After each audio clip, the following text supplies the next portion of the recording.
Alright, सो अब एक example देखते हैं कि कैश बुक जब हम एक्चुअल में टी अकाउंट बनाते हैं जर्नल लेजर या नॉमिनल लेजर में तो कैसे बनाते हैं। एक एग्जांपल है यहाँ पे। At the beginning of 1 September W had $900 in the bank. ये पीरियड के स्टार्ट में ऑलरेडी हमारे पास है। कैश अकाउंट ऐसा दिखता है, टी अकाउंट इसको कहते हैं। ये साइड जो है ये डेबिट साइड होती है और ये आपकी क्रेडिट साइड होती है। जब आप रिसीट्स करते हैं कैश का किस तरह वर्किंग होती है। कैश अकाउंट जो है ये आपका एसेट अकाउंट है, एसेट बाय नेचर डेबिट है। जब कैश आप रिसीव करते हैं तो इंक्रीज होता है and debit increase debit. On the other hand cash आपका एसेट है, एसेट बाय नेचर डेबिट है। जब आप पे करते हैं तो आपके पास ये डिक्रीज होता है एंड डेबिट डिक्रीज क्रेडिट होता है। तो जितनी भी कैश पेमेंट्स आती हैं वो क्रेडिट साइड पे आती हैं, जितनी भी रिसीट्स आती हैं वो डेबिट साइड पे आती हैं। अब देखते हैं एग्जाम्पल को। At the beginning of 1 September W had $900 in the bank. ये ऑलरेडी हमारे पास है, एज अ रिसीट आएगा तो 900 डेबिट साइड पे आएगा और उसको हम लिखेंगे B/D। ये क्या शो करता है? Opening balance. जब पीरियड के स्टार्ट में जो ऑलरेडी आपके पास कैश इन हैंड होता है उसको ओपनिंग बैलेंस कहते हैं या ब्रॉड डाउन कहते हैं और उसको B/D से हम डोनेट करते हैं। इसी तरह क्लोजिंग बैलेंस जब होता है, जो साल के एंड पे हमारे पास कैश बच जाता है, ये पीरियड के एंड पे जो कैश बच जाता है उसको हम कैरिड डाउन लिखते हैं और उसको शॉर्ट में हम C/D भी लिख सकते हैं। ओके, अब यहाँ पर ए देखते हैं। कैश सेल रिसीट हुई है $80 की। कैश रिसीव हो रहा है, पहले अमाउंट लिखते हैं। डेबिट साइड पे जब कैश रिसीव होगा तो डेबिट साइड पे आएगा एंड रीजन क्या है? Cash cell. इसके बाद बी है पेमेंट फ्रॉम क्रेडिट कस्टमर एना $380। हमें अपने क्रेडिट कस्टमर से $380 रिसीव हुआ है। जब ये $380 रिसीव होगा तो अगेन ये डेबिट साइड पे आएगा और किससे? एना से। Same payment from credit customer M $720, तो ये भी डेबिट साइड पे आएगा क्योंकि रिसीट है और किससे रिसीट किया है हमने? मिली से। फिर payment from credit customer egg $960, ये भी रिसीट है तो डेबिट साइड पे आएगा $960 किससे? कस्टमर एग से। इसके बाद है कैश सेल रिसीट ऑफ $150, ये भी कैश सेल से कैश हमारे पास आ रहा है, $150 डेबिट साइड पे आएगा and reason now is cash sales. Next है payment to supplier F $130 less. Okay, एक और यहाँ पर F मिस कर दिया। Cash receive for sale of machine $200। हमने एक मशीन सेल की है, उसके रिटर्न पे हमें कैश मिला है तो ये डेबिट होगा 200 से and reason is machine sold. इसके बाद नेक्स्ट है जी payment to supplier F $130 less discount receive of 10। हमने पेमेंट करनी थी 130 की, $10 का हमें डिस्काउंट मिल गया तो हमने कितनी पेमेंट की उसको? 120। और ये पेमेंट है तो क्रेडिट साइड पे आएगी और किसको हमने पेमेंट की? फर्डी को। Then next payment to supplier Kiara $330 less discount receive. तो 330 हमें पेमेंट करनी थी, डिस्काउंट हमें मिल गया 20 का तो कितनी पेमेंट हमने की? 310, ये क्रेडिट साइड पे आएगी और किसको की? कियारा को। टेलीफोन बिल की हमने पेमेंट की, ये भी क्रेडिट साइड पे आएगी और रीजन है टेलीफोन बिल। इसके बाद है गैस बिल, पेमेंट की 280 की, रीजन है गैस बिल क्रेडिट साइड पे। And payment of 1500 to J for new plant and machinery. हमने new plant and machinery buy की है, उसकी पेमेंट की है तो क्रेडिट साइड पे आएगा। एंड किसको पेमेंट की है? जो को, तो ये भी आ जाएगा क्रेडिट साइड पे। अब हम देखते हैं कि अकाउंट को पीरियड के एंड पे क्लोज डाउन कैसे करते हैं ताकि हमें पता चल सके कि हमारे पास कैश इन हैंड कितना बाकी रह गया। तो पहले आप डेबिट साइड को टोटल करेंगे तो ये हमारे पास आ गया 3390। फिर क्रेडिट साइड को आपने टोटल करना है, ये आ गया 2610। मतलब ये कि कितनी रिसीट्स हुई हमारी?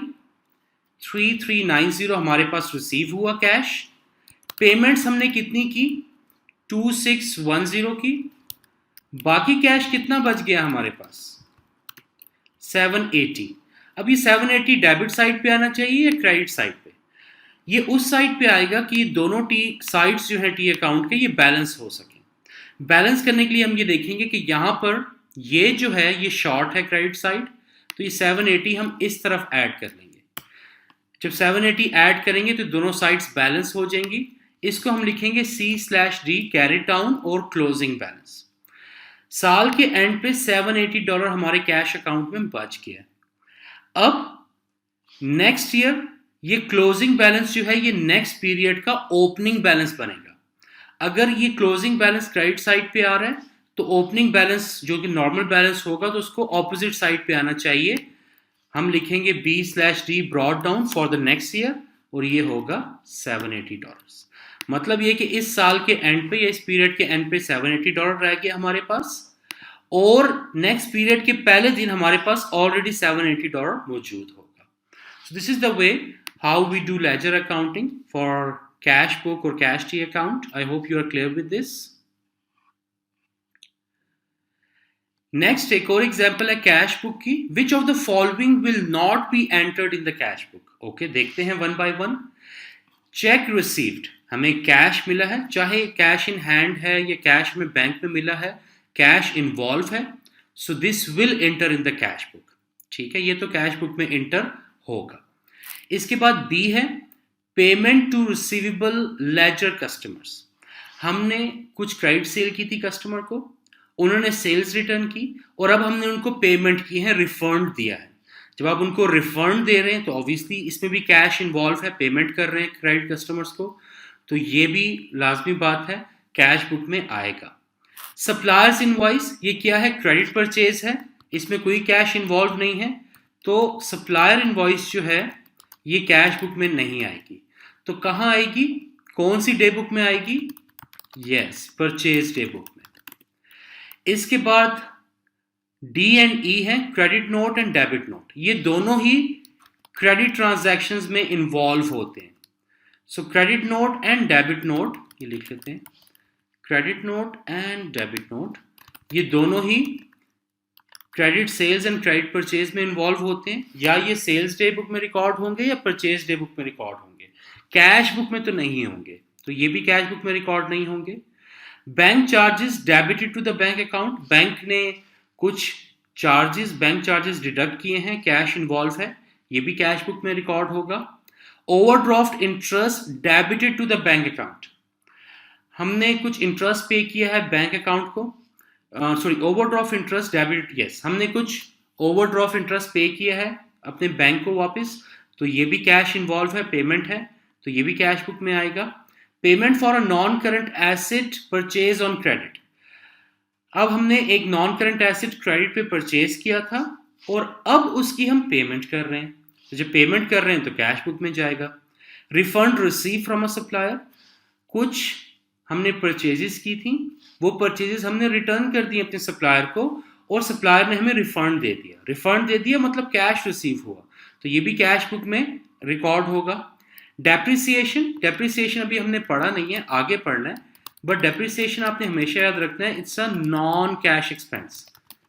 ये एक्सपेंस तो होता है लेकिन नॉन कैश एक्सपेंस होता है, और इसको हम ये साल के एंड पे हम डेप्रिसिएशन कैलकुलेट करते हैं, तो ये जर्नल में रिकॉर्ड होगा, ये भी कैश बुक में रिकॉर्ड नहीं होगा।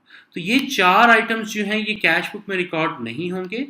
बाकी जितनी भी ट्रांजैक्शंस हैं उसमें कैश या तो आ रहा है या जा रहा है, तो वो कैश बुक में ही रिकॉर्ड होंगे। So I hope you are clear with this.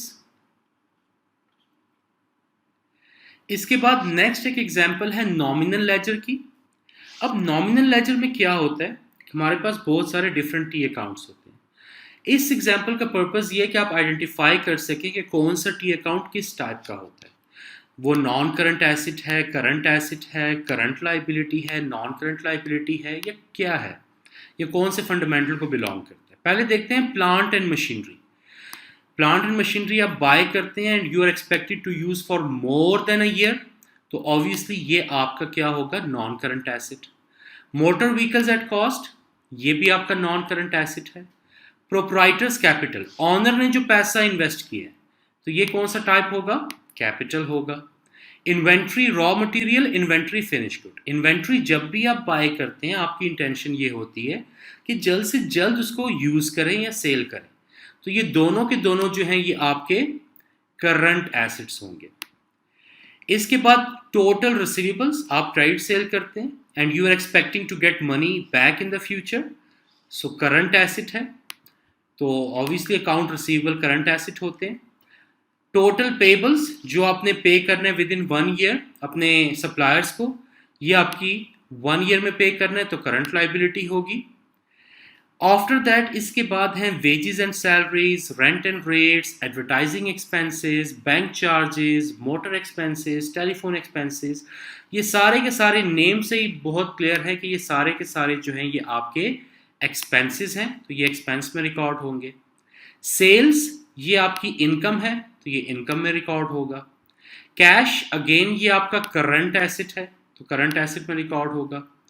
Bank overdraft, आप जब आपके अकाउंट में पैसे कम हो जाते हैं तो आप शॉर्ट टर्म बोरिंग करते हैं अपने बैंक से और उस पर आपने इंटरेस्ट भी अक्सर पे करना होता है, तो बैंक ओवरड्राफ्ट ये आपकी शॉर्ट टर्म लाइबिलिटी होती है, विद इन अ ईयर पे करना होता है, तो ऑब्वियसली ये आपकी करंट लाइबिलिटी में आएगा।